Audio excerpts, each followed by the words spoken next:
are we all on this Monday? And yes, that is a puppy behind me. I didn't intend for that to be the case, but as I went live, she climbed on my shoulder because maybe she's identifying as a parrot or something. Oh, she made a funny noise there. Oh, she just wants to lick me in a bizarre way. She's very sweet. This is why puppies should be given out on the NHS. That's not a trite comment. I do appreciate that puppies and dogs require a lot of looking after. But it's good to look after things. Don't eat my mic. That will not work. You're not even meant to be in this right now. I will take her off my shoulder in a moment. Just whilst everybody joins, I'll just let her be a puppy. Yes, she is the cutest puppy in the world. Although I do appreciate anybody with a puppy will deny that that is the truth, because their puppy will be the most impressive puppy, beautiful puppy in the world. But for whatever reason, she has this thing about climbing. And as you can tell, she's adept at climbing and trying to eat things like the microphone. How's it going, everyone? I've been seeing a lot of stuff in the press this week about mental health and the fact that so many people are declining in mental health.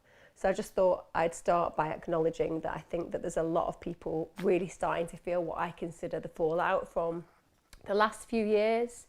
I've often talked in this particular clinic about secondary trauma, which is being traumatized by another method other than actually being the experiential within it.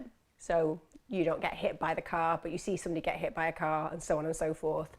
It's a little bit like that with the behavioural insights unit, the nudge unit, who were set up to terrify you. And there's no other way of describing the nudge unit. I mean, I can't quite believe the British Psychological Society would ever be able to back something as reprehensible as a position where people work to terrify the nation, coerce them, force them, whatever you want to call it. But right now, people have had 2 years of that, and the fallout is really big. And if you think about post-traumatic stress disorder, it's not something that somebody deals with straight away. It's not something that somebody feels and fears immediately. Lots of people can go through a really traumatic event, and I'm talking about like highly traumatizing events. I'm talking about rape, I'm talking about losing somebody to murder and being present at the time, you know, really, really acute. I'm talking about veterans who've been bombed and watched their friends die, you know, massively traumatic events. And yet they can function for a period of time completely normally. But then maybe 6 to 12 months afterwards, that's when people start seeing and feeling the impact of the thing that they've experienced. And like it or otherwise, that's where we are now. We're in that position where people are starting to really feel the way that they've had their lives impacted on. And that's before we additionalise it with breakdowns of relationships because of what happened during lockdown, financial crises, being a parent to children who are traumatised. I mean, I think for a lot of us are dealing with the fallout for our children and watching their whole experiences. She's alive, she's fine, she's literally thrown herself on the floor and now is wandering around. Come and collect her. She's going to be disturbing. Now she's running away. Puppies are very naughty, but I do think they are good for mental health. I genuinely do. I genuinely think puppies are great for mental health. But someone's asking what the British BPS have got to do with what's happening. What the BPS? Yeah. Well, the British Psychological Society haven't come out and said anything negative about the Behavioural Insights Unit, in spite of letters sent there, in spite of open letters by many professionals, including myself, which very much suggests that they need to explore how they could possibly be okay with having people like Susan Michie, who is obviously the head of that, as part of the whole paradigm of what makes the BPS, which is a place where psychologists and psychological professionals should feel that they're there to protect the public, that they're there to actually do what's right ethically. To me, ethics and safeguarding have been completely thrown away. Children have been thrown to the wolves. No risk assessments were done at all when they started putting masks on children's faces. Oh, we, on a common sense level, didn't need any studies. And I suppose before I go into this a little bit further, as far as some of the questions I've had in tonight, I think what's been really powerful for me in the last 2 years, and I come from a position of being a psychological practitioner and somebody who's qualified to be that, it doesn't really make a difference. You know, I'm really tired of the arguments of authority. I don't care whether you have a PhD. I really don't care if you're a medic. I don't care about your authority, because the idea that authority means that somebody else is not allowed an opinion, well, that's tyranny. And we've lived now for 2 years, and we see it in the mainstream media as well, where there'll be a doctor on, for example, or a sociologist on, and there'll be a person presenting a very rational argument as to why the perceptions, perspectives and views of the individual who's presenting as an expert actually don't make sense. And what will happen is there'll be an authority base to their argument, which is, well, I am a doctor, or I am a professional, or I am an expert. Well, that's a really bad argument. An argument should always stand up with the logic that it ensues and validates within it. If somebody can tell me that their argument is making sense because I hear it and they're explaining it and it seems to stand up to what I consider at least a logical perspective, that's enough. I shouldn't need to know their background because their evidence and their qualifications are separate. Your evidence is what I'm hearing, your authority is not important. Likewise, if we hear somebody talking complete nonsense, but then people say, well, this individual is an expert because they have this PhD or they have this particular qualification, but the argument is illogical, it's redundant. And I think we're getting into very tricky territory when we start talking to people as if you have an opinion, it's only valid if you also have expert domain. Well, it's not true, particularly if it's nonsense that people are talking. But nonetheless, that was a detraction, and I digress, shall I say, because of that question about the BPS. And actually, it's per se, it will come out in the end. But the big thing is this secondary trauma. And a lot of people have been talking to me about the children recently, and that's something that's really resonating with me at the moment. Like, how do we heal? And the thing about our experiences as humans is that we're always learning, we're always growing, we're always getting hurt, and then we're always, on the whole, healing. And I'm sure that's going to be where we go with our world right now. And I'm sure that in 10 years' time, the scar tissue from what's happened in the past few years will actually help us to understand ourselves more deeply. And hopefully in the long term, we'll create some protective mechanisms so that people never face this kind of thing again. But we're in the eye of the storm, aren't we? And there's a little bit of me that goes like, oh, what a time to be alive, you know? Because on one level, in spite of this heinous last 2 years, and it has been horrific, there has been a real reflection and recognition of how lucky we have been, particularly in the Western world, for just the stability of living. And that's been impacted on in the last few years, and it's been horrible. But nonetheless, it's also helped us to reflect on how stable and how our lives have been, to all intents and purposes, as much as we've had challenges psychologically and mentally, physically, etc.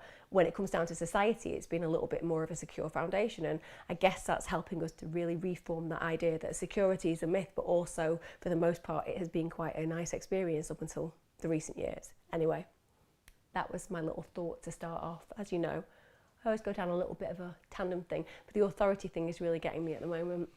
I don't want anybody to ever come on here and feel that your opinion is not equal to mine, or that you do not have something to offer me that I might not know about or probably don't know about, simply because you don't have a particular letter after your name. That would be really worrying, and it would deny the fact that human beings come from all walks of life. And the reason that I'm so hardcore on that, and I call it out a lot when I'm on the mainstream, I find it really annoying when people bring in qualifications, because you have to be born on the whole in the right postcode to the right parents, be given the right possibilities, and that means it's a class issue. And so that's like saying that if you're somebody who has grown up in a very chaotic environment, maybe you've had to care for parents, maybe you've had to leave school really early on, it doesn't mean that your brain isn't genius level and that your views are not so important to hear. And until we start having that more open debate about what makes human beings incredible, which is just our perception and our ability to form arguments and our resonance of being able to kind of acutely look at the way that the world is and the structures within that and challenge them at times, no one should feel that they're not allowed to do that because they couldn't afford to do a PhD. It's really disrespectful, and it's something that really needs to be challenged in the academic frameworks. Hi Emma, I wouldn't usually send in a question. Why not? This is why I am here. But today we ventured out with my little boy, and I broke down in tears when I got home. It's petrified of other people. Walking around, he was nearly tripping me up to avoid other people. Then when we walked into a takeaway to pick up some food tonight, and even though there was no one else in the shop, he was flinching and squeezing in front of his dad in case they come inside. This is people walking past.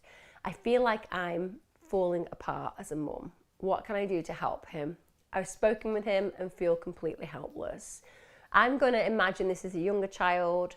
I would imagine this child is under probably 8 years of age, because that sounds like what you've got is some really like attachment concerns at this moment in time. And when a child has got a security issue, so that they feel that the world is more vulnerable or a bit overwhelming, then what often happens is the primary caregivers become their locus of control and their place of safety.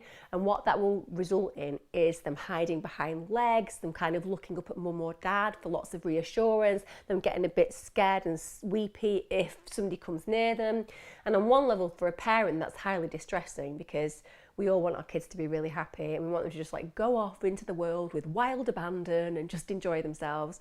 But a lot of children go through this kind of weird attachment issue where it feels really disconcerting to a parent, but actually for the child it makes perfect sense, because the child is moving from a position of trusting the world implicitly without questioning vulnerabilities to, oh my God, there are like people who could impact on my safety. And some children will go through this at like 5 years of age. Some kids will go from it like at 7. Some children, even as they get a little bit older, you can get high school issues. It's often where we see people becoming school avoidant, because it becomes overwhelming, this understanding that the world isn't as safe as they believed it was. Think about that. It's a bit like a minute ago, you saw the puppy on my shoulder. Now you won't see that with an older dog putting themselves in a precarious situation. So a little dog, when they're older, wouldn't get on my shoulder because they've learned that the perception is that they can actually fall and hurt themselves. But puppies don't have that. The same as a puppy will go over and bark at a bigger dog and get bitten.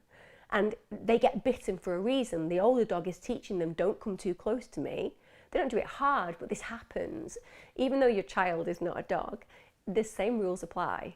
You teach a child, just by their experience of going through the world with you, that it's not ultimately safe. And that's important, because you don't want your kid going wandering off with a stranger. You don't want your child feeling that everybody is a safe individual to be around. But what's happening is you're getting an acute reaction, and it will get refined over time. Now, that's a stereotype, and I appreciate that there will be some people who have children who just don't seem to get past that, and that's something you worry about when they're getting to 10, 11 years of age, and that's something that certainly you could do with a little bit of extra help. But if we're talking about a younger child, and I sense that it is from that question, I've not got the name of the person on there, so I can't tell what the age is, but nonetheless, I would imagine it's a younger child. So to some degree, just be aware that this is probably something that's going to be a temporary state. And as they learn to adjust to the world around them, then realistically, they're going to be in a scenario where they're going to start feeling better. Also, what you can do is this. You can take them to lots of safe places and spaces that they enjoy being.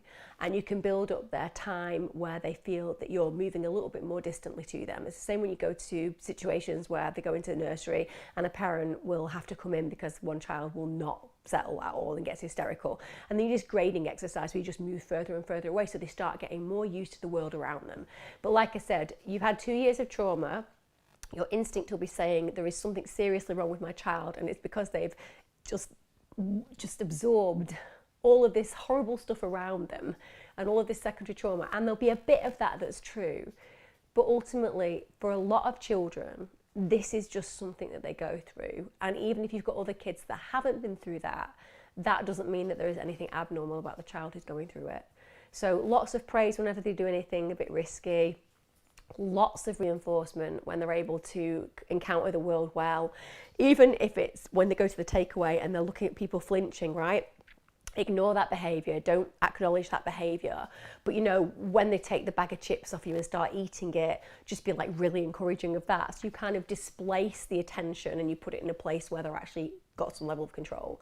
That's what I'd be doing as well. But try not to worry too much. And then come back to me in like 3 or 4 months if it's still a problem, because then we can start talking about some other strategies. But try not to worry. And don't you get anxious, because if you get anxious, your child will pick up on that. So it's more like just accept them as they are fully at this moment in time, even though it can be kind of challenging for you and you're really feeling it because you want them to be happy. Just chances are it will be something that they move forward and move through. And just like I said, be aware this is them learning that the world is not an entirely safe place, and it's really important that they do that. The same as it's important when our kids realise that that zebra crossing is great and you can walk across it, but you definitely need to look both ways. Whereas little kids just are oblivious, aren't they? They've not learnt to fear the world. And even though it's sad that we have to learn to fear the world, we do. It's a part of our experience and our existence. I'm starting a new job in the Ministry of Justice, and I want to present as confident as possible, even if I'm shaking with anxiety inside. Any tips would be so appreciated. So first of all, feeling anxious and expressing a bit of anxiety when you start a new job is totally contextual and very much expected. If you walk into the Ministry of Justice and you're like, big shoulder pads, totally bossing it, people are going to be like, that person seems a little bit overconfident for this beginning. And I don't think we talk about that very openly and honestly. We're all like, yeah, go in, act really confident, it's going to be fine. And I'm completely into fake it until you make it. I talk about having a confidence cloak that I put on when I need to. It's not actually my natural state confidence. I feel very socially awkward and quite anxious, but I can wear a coat of confidence that at least makes me appear that I'm not completely awkward in those circumstances. Doesn't mean I don't put a size 8s in it quite a lot. I am one of those people that will just say stuff, and often the stuff that I'm saying is not the right thing I should be saying to the person who's hearing it. I have been known at times to come across as just so brutally disrespectful about certain things because I've completely forgotten that this person that I'm talking to might have a completely separate idea of what's good and what's bad, but nonetheless, that's to do with the reality of communication. But when it comes down to starting a new job, I think first of all, be aware that you've bossed it, they've given you this job because you are the right person for it. So you don't need to have any other concerns, that you are the right person for the job. That's it. Already got your foot there, through the door, got the job, got the chair, it's yours. But now it's about showing who you are. And nobody wants to go into work and look like a pushover. Of course not. Nobody wants to come across like a mug. And nobody wants to seem weak, although weak is very rarely the way the person's being. It's much more that people are able to see a vulnerability and then exploit it. So it's usually the people on the outside looking at that person that are the problem, not the individual exhibiting what is taken for weakness. But when it comes to starting a new job, I would expect you to be a little bit anticipatorily nervous. So I would expect you to be like, I'm really looking forward to starting this new job. I'm excited to be here, but I am feeling really nervous. That gives me such an in. The thing about human beings building rapport is if you make me feel that you need something from me, I'll like you more. So you can look this up if you want to. There are psychological studies where we look at what helps people really like us. And ironically, if you want somebody to really like you, ask them to help you. Because the psychological experience of being asked by somebody to help them and then helping them, there is this bit of your brain that goes, well, I must really like them because I just helped them.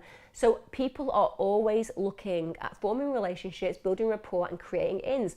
If you say to somebody, I'm really excited about this job, it's a confident thing to say, right? You're coming across as somebody who wants to be here, who's glad you've arrived and who's ready for the challenge. But you're also saying, but hell, I am so nervous today.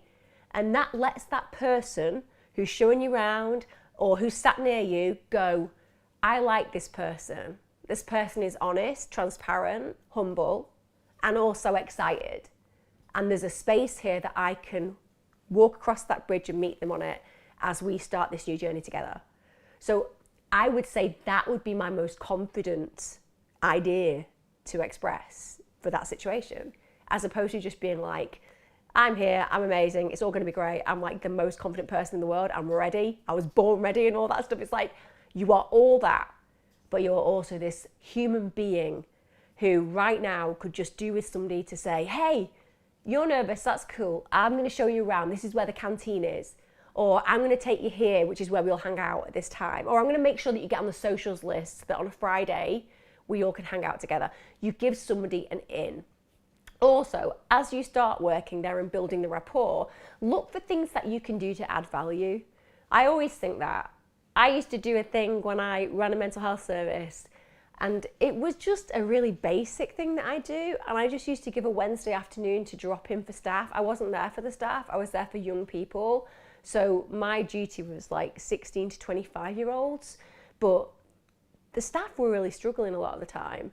And so I agreed with the director, who was above me, that I could mark out a Wednesday afternoon. I only had quite a small office as well, but a Wednesday afternoon. And I can tell you now, that would just be the most buzzing session. People would just come in, they'd usually have got their dinner and a drink. And I think basically it was just an opportunity to just let things go about senior management and just kind of be bitches about it and have somebody listen to that and all join in and feel that sense of camaraderie and also shared experience and just letting off steam. So I created that added value, and that turned a lot of people's attitudes towards me into really positive ones. So look for what you can add value to. And that can be something as simple as making sure that you get everybody together to go out for a meal sometimes, or you get people together to do the lottery. I mean, that could be the quickest amount of time you've ever been in a job, couldn't it? Like, went to job at Ministry of Justice, won Euro Millions on the Friday, was the most popular person in the office. But, you know, do those kind of things as well. But like I said, the biggest thing for me is transparency about emotions. Don't feel that you've got to deny how you feel, because I think that's when we start getting stuck. Because we're so anxious about not showing how we actually feel that then we become more anxious. So inevitably we feel it. Also, the classic things that you can do before, make sure that you do some deep breathing exercises. Diaphragmatic breathing is great for just reducing anxiety. If you've got some kind of sensory connection with things like scents, I love peppermint. Pop some in a tissue, make sure you can smell it so you can just like release that tension. And then just remember that this is your new start. This is a big deal. This is you doing something you're going to do, and you're going to make it amazing, and it's going to be incredible, and everyone's going to be blessed to have somebody who's so enthusiastic around them. So just like have that sense of real pride and own it, you know? Like when we follow our dreams and we start achieving them, it's really powerful to be like, I'm really proud of myself and I deserve this, and I'm going to stand in that truth and wear the outfit that I love. You know, treat yourself to something new. It could be a new pair of shoes. We all remember that from school, like the one pair of shoes that you get a year. Do you remember what it felt like wearing them? I mean, I remember what it felt like wearing them. Just like, we went to Winfields near me because like they were cheap shoes, but they used to put them and hang them together with string. So you'd always have holes in the side of your shoes where they put the string through, but I used to love it. Like the fact was, I'd have a new pair of shoes. You'll get a new pair of shoes, get a new outfit. And even if money's tight, go to a charity shop. There are awesome things in charity shops. There's all these options that you can do to make yourself feel $1 million on that day. So do that as well. Because what you look like is it's impactful. Excuse me. As I sneeze, it's impactful. So anything that makes you kind of feel more like that. If you're a woman, buy a bright red lipstick. Honestly, every woman should have bright red lipstick. I've got wonky teeth and I wear bright red lipstick. I don't care, because it says something, doesn't it? It's like, I have arrived. Look at my lips. Next, my daughter has done her degree in psychology. She's had a breakdown and is very unwell. As she said, she was raped in Edinburgh when away from home, has medication from doctor, and had one session with counsellor. I don't know how to help her. So first of all, what an amazing girl that somehow she managed to get through her degree in psychology whilst managing all of this. That says something enormously resilient about your daughter. Secondly, just to addition what I said earlier on about secondary trauma, and I was talking about the examples of PTSD. Listen, a lot of girls and guys who get raped, they carry on going as if nothing has happened because it is so overwhelming. It is so completely transforming that to acknowledge that directly after the event, it's almost like your brain just shuts down and protects you. It's too big. And particularly if she was doing her degree, what's happened is her brain's been like, listen, we're not going to deal with this now. We've got this to get through. So she's kind of compartmentalized it. And on one level, that can be really helpful in life when we compartmentalize things that are able to be compartmentalized. But when it's so big, it's not going to fit well in that mental case that it's placed in. So she's carried on, she's got on with her work. And then, of course, it's got to a point where her brain's like, okay, we've got that out of the way. We now need to start talking about what happened. So, first off, she's spoken to you about it. She's told you, and that is so powerful. The fact that she's starting that journey to make sense of things for herself, which is, unless you acknowledge it, you can't deal with it. So she's been dealing with this big compartment that's been getting bigger and bigger and bigger, and it's exploded, and it's made her just completely break down, because what her brain has done is it's said, if you're not going to deal with this, if we're not going to look at this, I'm going to make you stop.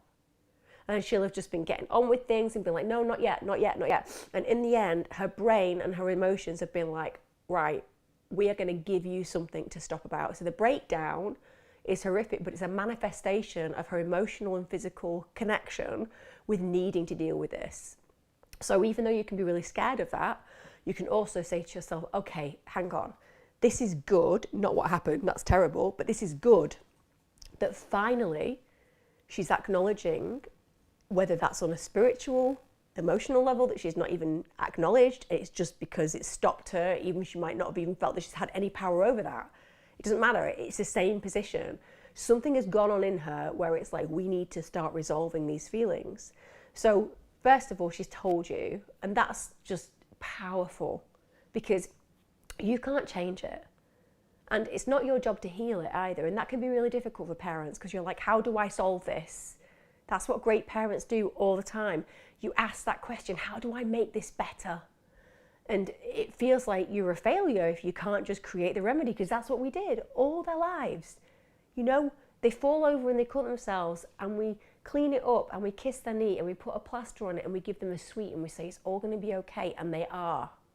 And pretty much most of the things that happen to them all the way up to young adulthood, we can manifest something that, okay, isn't a sticky plaster and a sweet anymore, but it's big enough and it's powerful enough to take away the pain, at least to a level where they can cope with it, right?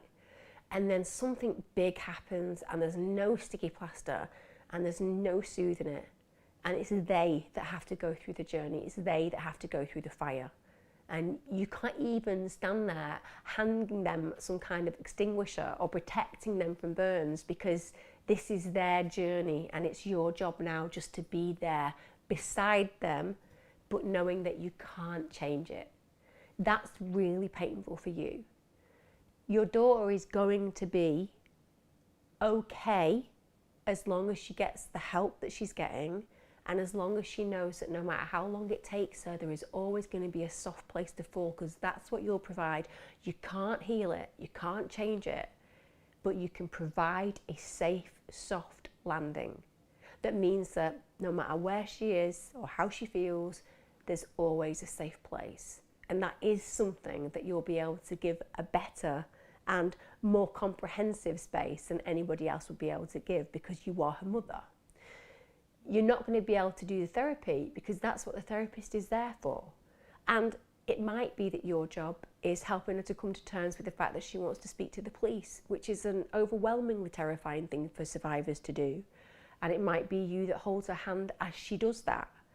Or it might be that all you're going to do is feed her nice food, stroke her head at times, and say it wasn't her fault and that she did nothing wrong and that you're going to get through this.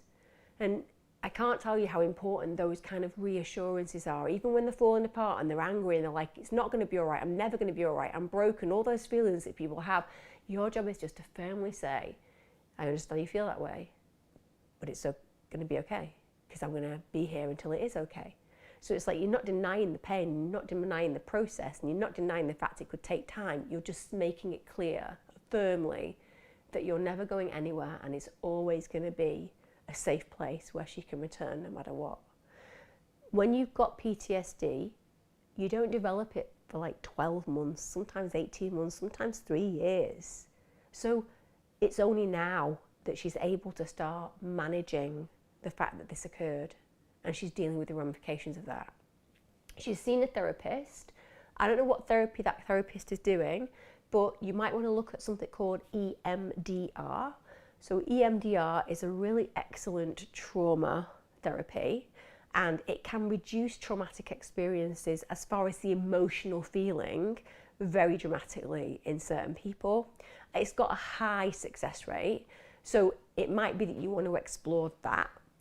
The big problem that you might have is if she doesn't want to tell the police, but there is a part of her that feels that she can't resolve it unless she gets justice. That's one of the challenging things, where you get people who've been raped and had horrible situations occur, even when they've been blaming themselves, because a lot of women and a lot of men blame themselves for rape because they may have consensually gone home with somebody, they may have even enjoyed being with them to some physical degree, and then it's got to a position where they've not wanted to go any further and they've been forced to do something, and they somehow believe that because they were present and because they've been involved with that person before the rape, that makes them guilty, and they feel this level of shame.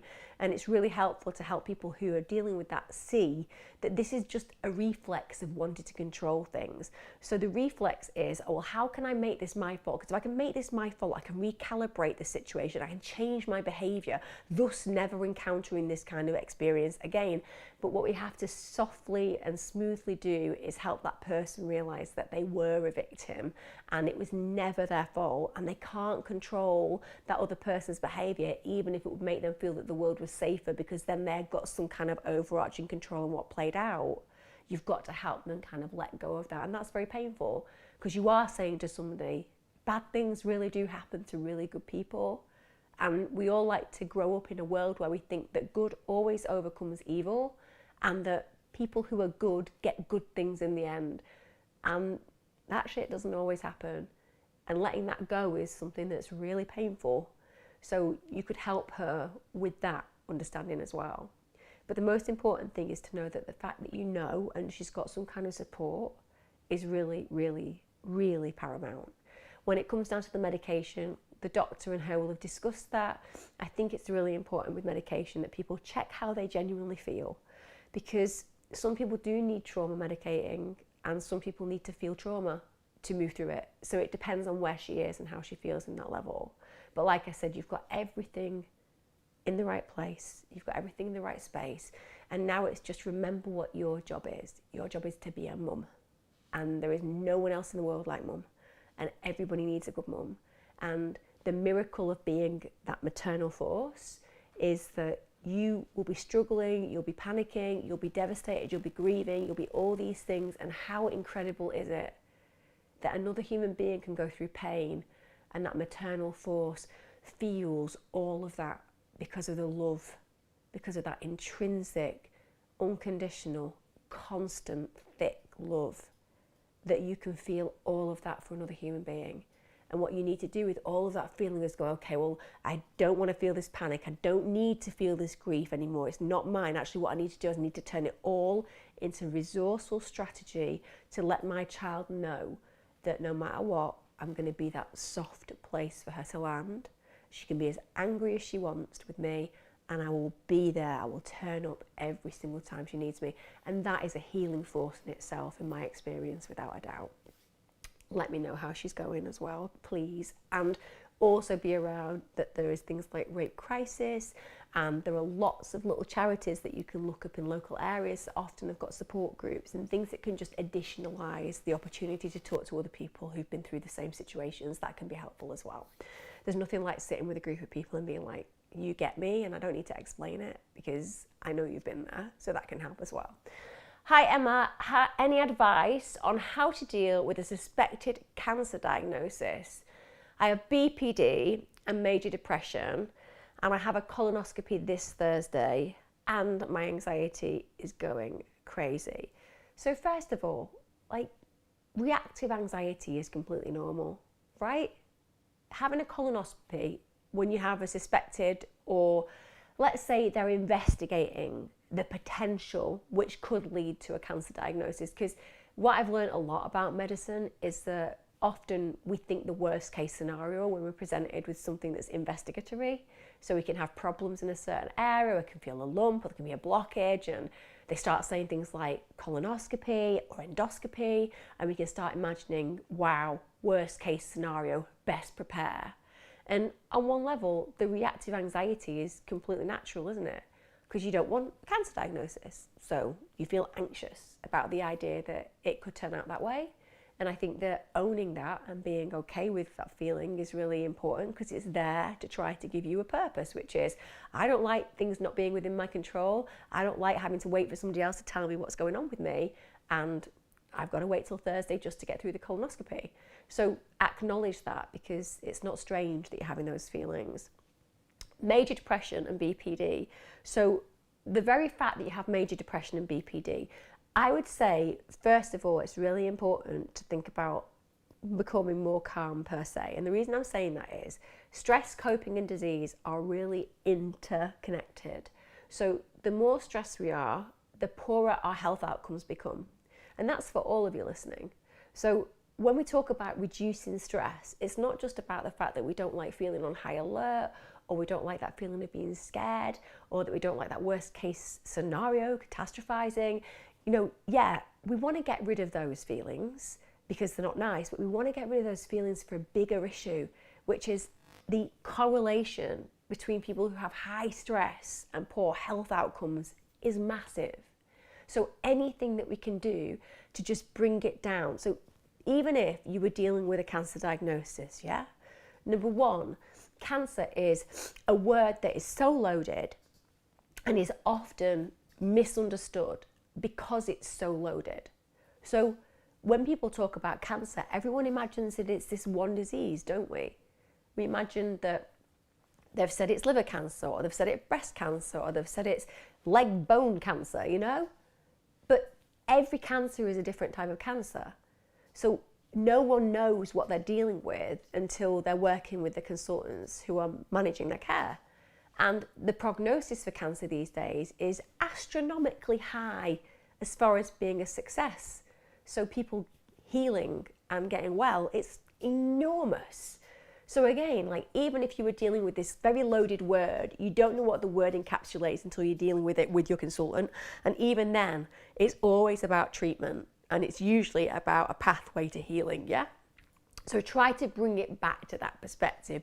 Go to yourself, right, it's scary, I am anxious, it makes sense that I'm anxious, but logistically, even if there is something there, how lucky I am that they've found it and investigated, and secondly, how am I going to think about the strategy to healing? So it's never about the negative, it's always about the affirmative, the kind of positive, the moving forward and knowing what you need to do to achieve healing, in this case, to become cancer-free if that were the case. But with the BPD and the depression, that's going to be there. So BPD, anybody who's come to any of my lives knows, I'm a bit obsessed with doing trauma work. And it's very rare that I've ever worked with anybody who's BPD who hasn't had trauma. And there is a growing research doctrine, shall we say, that believe that there is a real connection between trauma and BPD, often because the child who was in a traumatized experience couldn't regulate emotion, couldn't protect themselves, so was constantly dealing with these very high and low levels of expression because, I've no control, but I'm having these awful things happening. I can't regulate my protection. So the minute you start being able to, you just become really, really avid about that. And that means that if somebody comes towards you in a way that makes you feel that you might be hurt emotionally, you react in a really over-the-top way, not because you're over the top, but because your protective mechanism has become so that you never get hurt to the degree that you were hurt before. And so I think working with trauma, if that's the case for you, could really help you to reduce that. Secondly, when it comes down to depression per se, I genuinely think that people misunderstand depression. You say that you've got major depressive illness. So when people talk about depression, it's really with me at the moment because I did a search the other day. I did a search for I feel sad. I just wanted to look at what I would think was one of the most obvious searches emotionally. I feel sad, right? Because most of us feel sad at times. I think I got to page 3 or 4 on Google before there was any reference to feeling sad. All of the other pages were depressed. So it's like depression had taken over the word sad. But when somebody is suffering from a major depressive illness, sad is so far away from it.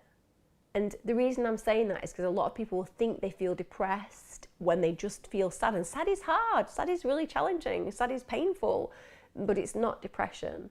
When you have like a major depressive illness, it's not really feeling like you can get out of bed, and the absolute movement and motivation to do anything is just so powerfully challenging that a lot of the time it just stops you being able to do the day-to-day ordinary tasks like showering, eating, speaking to people that you like, going to work, feeding the animals. Anything feels like this extraordinarily difficult thing to do.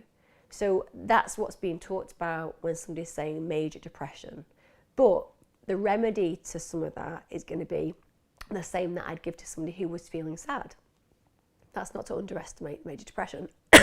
But if you're feeling really depressed, motivation is the only thing that can challenge it to some degree. And that comes down to making sure that you've got a healthy schedule every single day. If you have to be strict with yourself and write yourself a 12-hour schedule where it literally has things like having a wash, putting on your moisturizer, doing your hair, getting dressed, preparing your breakfast, all the way through, diligently plotting it until the end of the day. Like, even if you can only make it till 8 o'clock at night before you go to bed, that is a way of starting to challenge some of that lack of motivation you'll feel because of the depression.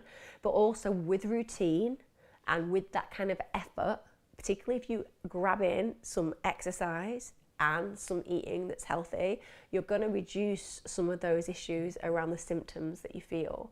And like I said, when we're dealing with being very ill as a mental illness and also facing a potential physical illness, those things will make a massive difference. And I know that what I've just said will feel extraordinarily difficult to even conceptualize. I appreciate that.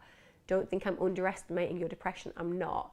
But I'm saying, having known that there is depression within you and having recognized, as you will have, how limiting that can be, then if you really want to combat your physical wellness to make it as optimum as possible, you have to do the things that I've just said. It will reduce your anxiety, it will lessen the severity of depression, and it will increase the healing of the natural body, whatever happens and whatever you're facing.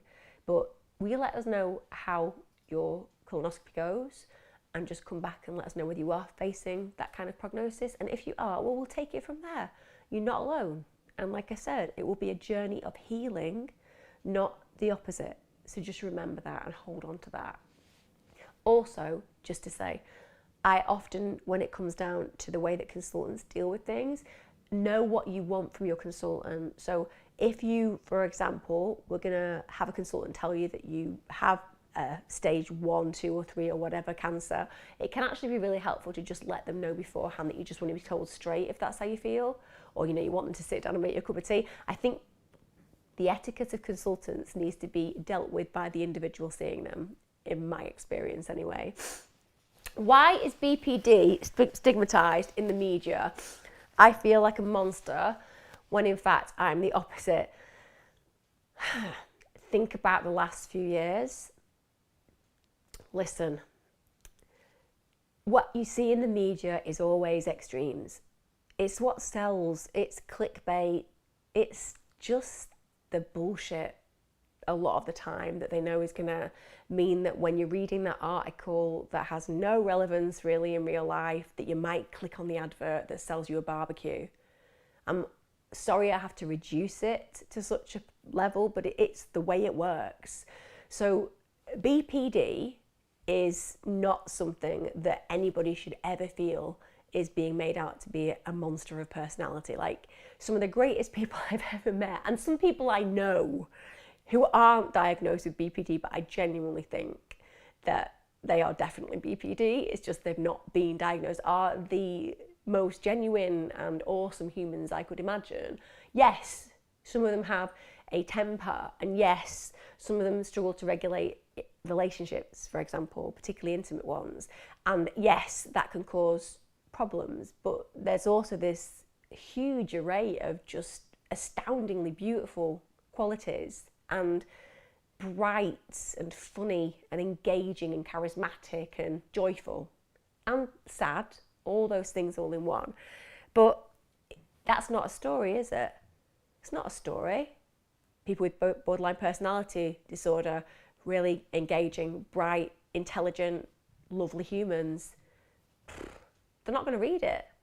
So you get these extremes, much like, look, a great example is to give me, yeah, I hit the headlines. Why did I hit the headlines? I got called an anti-vaxxer.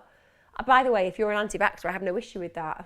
That's our God-given right, is to make choices over our own body, and I will stand beside you and damn straight say that anybody should be allowed to make those decisions. What I'm saying is, if they had put in the Mail on Sunday, Emma Kenny, psychologist, believes that everybody should have dominion over their own bodies and nobody should feel that they have a right to usurp individual autonomy and power. It wouldn't have been a story, would it? People would have been like, well, that makes sense.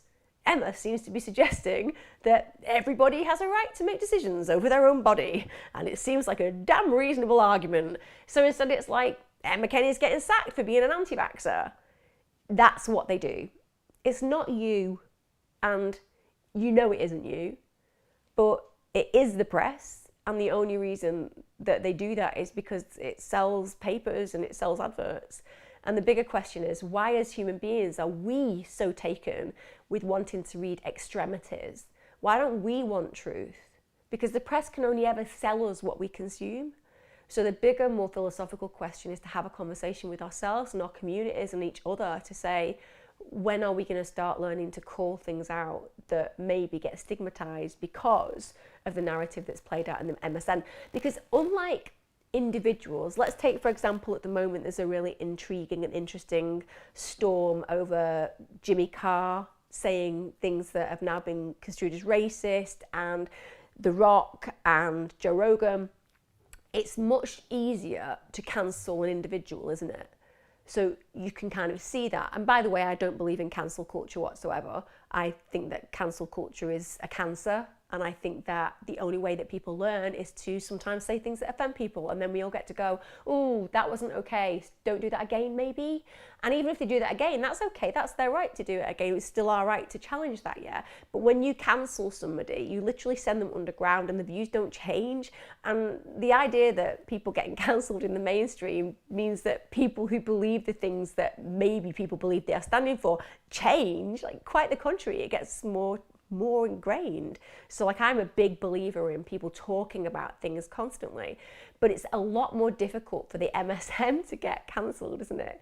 So those kind of stories that construe individuals, or let's say put people in films as particular characters, it's much easier to make them seem like they can get away with anything because they seem so huge. So the bigger thing is how we as human beings stop consuming that, particularly when mental illness is concerned.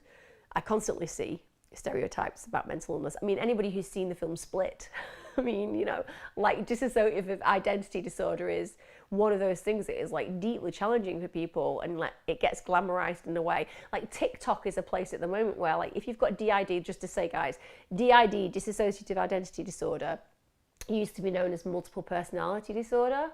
And it's really rare. Like, it's less than 1%, a lot less than 1% with respect to the population. You go on TikTok, you've got all these 18 to 20-year-olds basically self-diagnosing that they've got all these alters.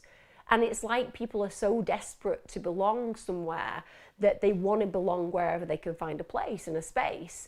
And that's really worrying for me, because we stigmatize people who've got real mental illness and real issues with brain disorders that can be massively compromising for them. And I think that that comes down a lot of the time to the glamorization.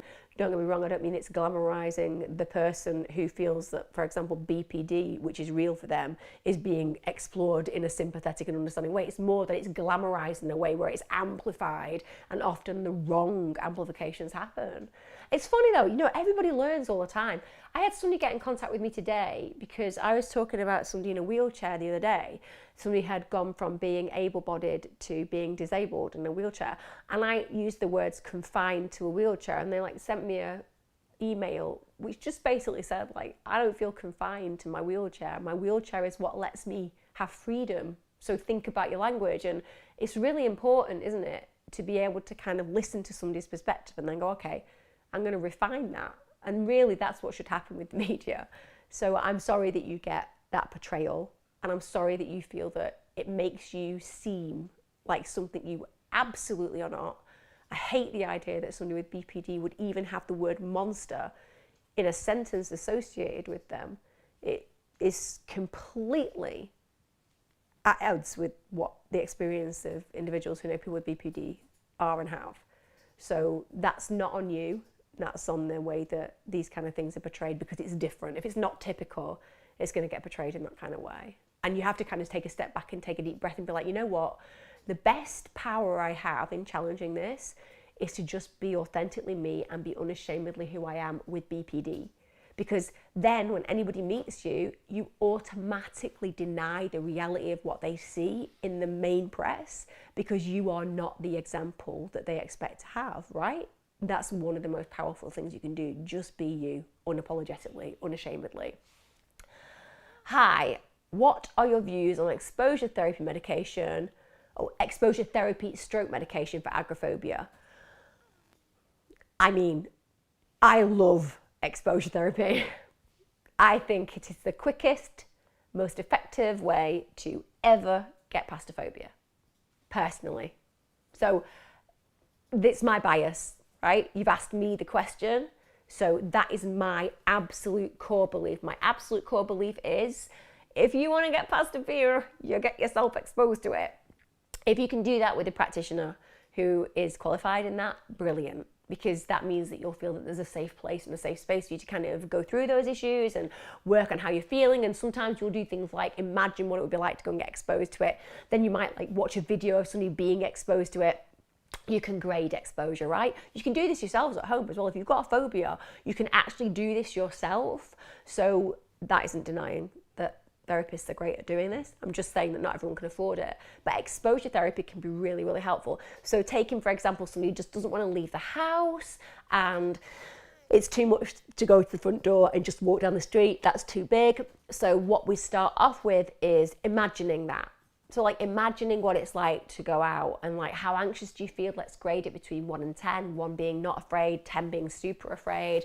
And let's do some breathing issue exercises that we can kind of start calming you around that, so you start associating. We might do some anchoring as well, so you kind of start feeling that you're in charge of what's happening. And then it might be that we'll go to like the lounge door and we'll open the front door and you can like look out, and then you're like, okay, and we'll get you used to that, and then we'll get you to the front door and you just have a cup of tea at the front door. And this is how we kind of grade it. Now that's one kind of exposure, graded exposure. There are others which are like a lot more boom, we're going and doing it, come on. And a lot of that is to do with the practitioner that you're working with, because if they're like super confident and they know that they're going to be able to do it, they almost transmute that behavior and belief system to you. So that can be really helpful. So I'm a massive believer in that. Medication, it's not my field, medication. GPs, psychiatrists, they're the people who will work with you along with your clinical psychologist if you've got one around medication. I think that it can be useful for some people and it can be really bad for other people. So it depends where you fall on that spectrum. I think there's a lot you can do yourself, like meditation, breathing exercise, mindful practice, just thinking about a life that you'll experience when you no longer have this phobia. And some people will also do work around where they'll figure out what the serving purpose is of the phobia. So I think I've mentioned this before on here, so apologies for those of you who've heard me talk about it before, that I worked with a girl who had a terrible phobia of tomato ketchup, and it was ruining her life because you can't go very many places without the potential of running into something like tomato ketchup, like go to a pub, go to a bar, go to a college canteen and so on and so forth. The supermarket is a big deal. And I had her painting ketchup on, the canvases that I'd got within, less than an hour. So she went from having a serious phobia to like getting over it completely. And the reason for that was we spent like half an hour beforehand with me helping her to identify that what she was doing was she was taking all of her negative emotions that she didn't feel entitled to, and she was putting them into the phobia so that when she saw ketchup, she could allow herself these feelings, and people kind of knew, because it's like, oh, that's your phobia. Whereas actually she was perfectly entitled to say, I've really struggled with my mental health. I've been really depressed. And to be able to just own that and realise that was completely acceptable and she wasn't failing in any way, shape or form. It was deeply emotional to watch her go through that, but it was really helpful for her, and it was really helpful for me as well to help her see that she didn't need the ketchup anymore. The ketchup had represented something for her that was useful. She was blaming ketchup and saying it's ruining my life, but actually it was giving her an outlet. So in the end, she could kind of see that the ketchup had served a really important purpose and she didn't need to be afraid of it. It had been her ally it had contained all her negative feelings and allowed her an expression of those feelings. So that can be an important cycle as well. So maybe ask yourself, like, what's the payoff? And people will be like, oh my God, there's no payoff. It's a terrible phobia. No. What's the payoff? What's it preventing you having to do? What's it allowing you to express? What is it serving a purpose of? And that can be really helpful to explore. Like, again, you can do that at home as well. Myself and my wife have a few selective friends that seem like they only want us when they've got nothing better to do or nowhere to go, as an example. Oh, nowhere to go. An example of a so-called friend about 3 weeks ago was at our house. It did have the sniffles, but then last weekend and the weekend just gone, made an excuse about him and his family being ill. And another so-called friend wants her when she's got a problem, but she has problems, but when she has the problems, doesn't want to know. She's not been seen since October last year, and it's not down to COVID. And she is annoyed and just just don't know what to do, as it feels like we're being used. Can you please offer some advice? I think if you feel like you're being used, you should trust your feelings. Like, it sounds like you've got some really reasonable feelings there, which are, these people seem to make excuses not to see us unless it's convenient and it works for them. And one hasn't even seen us from October last year. I mean, I think you are in a pretty good space to say, well, on the best case scenario, they need to make a lot more effort with you, because it sounds like you're the kind of friends who'll stick around. And on the worst case scenario, they really aren't that concerned and they do just use you because it's convenient for them. So don't not trust that feeling that you've got. I'm sure it's served you very, very effectively in your life before. And you have to remember that the relationships that we inhabit are a reflection of what we feel about ourselves. I am glad that you're saying you're not kind of cool with the way you're being treated, because that says to me that you have a standard of what is worth. And that is a standard that you expect people to reflect of your worth, and they're falling short. That's a good thing. I'm glad you're not here going, oh, maybe I'm just a terrible person. This is why they treat me this way. You're not. You're like, this just feels a bit shitty. They're really not reflecting the level of commitment that we would reflect them. And that is not in line with your worldview of how friendship's meant to be. And that's a really good thing. Now, I'm not saying you have to dump your friends, although toxic friends and culling them can be deeply liberating, because we only have a bit of space in our life. I know this is something that a lot of us struggle with, because you're like brought up, aren't you, with this idea, because you watch TV and you can just see it, can't you? We're all brought up with the friends culture, where you're like, oh, look at all those friends just being friends, and they've just got loads of friends and it's the best thing in the world. Like when does that happen? I mean, it happens for some people, I guess, but most of us are exhausted. We're bringing up our families, we're trying to pay the bills, we're dealing with the day-to-day difficulties, and you've got like 4 hours a week that you might be able to dedicate to your friends. Like, no one can have 30 close friends. It's a ridiculous idea. So the bit of time that we do have, you absolutely want to make sure that the friends that you have are going to commit, because you've got that much time. You want that much time to go to the places that are going to give you the biggest payback, and it should be selfish. When it comes down to friendship, we should be selfish. We should know that when we need them, they are there. And there is no question about that. And if they're not there, well, then they're not friends. Because the defining role of a friend is to be present for you, both on a social level and on an emotional level when required. And if that isn't balanced, or it isn't balanced enough so that you feel safe within it, then it may be time to think, we have this space in our world to create really good social experiences and confidant relationships, and we're willing to do that, but we expect it back. That's when you start looking a little bit further afield. It may be that you've outgrown these people, that you demand more now, that you want more from these relationships. It may be that they are just a bit shitty as far as being friends. It may be that they think that they can always have you because you're the kind of people who shows up. And that's a great quality, but it also means that people can take that for granted and really abuse that position. So maybe kind of like having a really honest conversation and being like, listen, we're not going to make the effort anymore because you're clearly not making the effort, and that's cool. You are completely okay to get on with your own life, but we're just kind of going to go do other things elsewhere. That can be a real wake-up call for people, and they can be like, no, I just always thought you'd be there. And people do that. They genuinely love you, but they always know you'll be available. So hey, they can leave it 6 months. And they need to realise and be given a chance to wake up to the fact that they're going to lose you as a friend. But then ultimately, if all of that is done and you're like, yeah, no, they're not really on my side anymore, they kind of not really valuing me, then for you and your partner, it can be really healthy to start looking at other opportunities. Like, what kind of interest groups are that you can join? What can you do together that's going to be fun and that's likely going to introduce you to a whole world of new opportunities and possibilities where friendship is concerned? And that's not a bad thing at all. That's a good thing. Right, my lovelies, I shall leave you for another week unless you come on Wednesday to my crime time, in which case I'll see you then. Loads of love. Thanks for the questions. They've been diverse today. Nice, diverse ones. Like I said as well, just a heads up about people who are seeing the complete exaggerations in the media of things that are mental illness based, such as the example regarding BPD.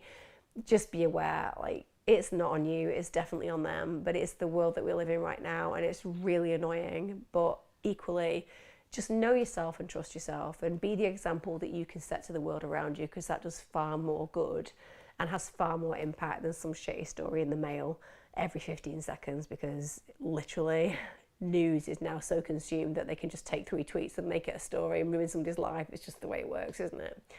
Let's do better, guys. Maybe we need to be the difference, yeah? Take care. See you soon.